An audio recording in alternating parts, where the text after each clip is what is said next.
Okay, eto, reaction, pahayag na si Senator Amy Marcos tungkol nga doon sa EDSA People Power Revolution Anniversary na hindi isinama sa special non-working days for the year 2024.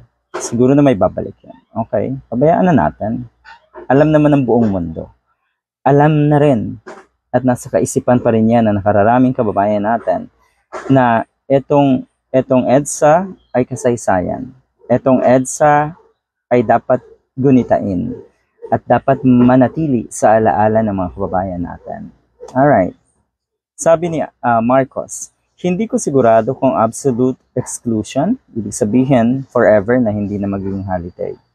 Yun yung hindi siya sigurado. Yun or magkakaroon ng deklarasyon. Hindi ko nga naintindihan masyado yung discussion, pero palagay ko, kinikilala naman natin na talagang history yun. Okay. Yun. Nagpapapel. Talaga lang. Hindi naman daw nire-revise yan, yung history nga, yung ating kasaysayan. Kaya pala may mga pelikula kayo na ang intensyon ay para lang magpatawa. Yung pelikula niyo talaga, comedy yun.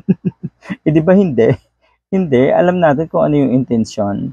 Mukhang mga engot lang talaga ang hindi kayang arukin kung ano ang ibig sabihin, kung ano yung pinaka-intensyon ng pelikula niyo, katulad nung Made in Malacanang.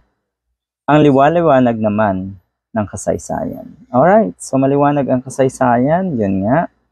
At alam natin na hindi yan mababago. Hindi yan mabubura sa buong mundo.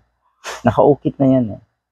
At ang nakakahiya sa inyo ay obvious naman na pilit niyong pinapalitan at binubura.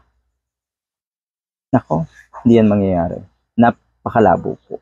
Kaya kung ako sa inyo, dito sa mga Marcos, katulad nga ni Manang Amy, kung ako sa inyo, pagtuunan nyo ng pansin, yung paglilinis ng pangalan nyo.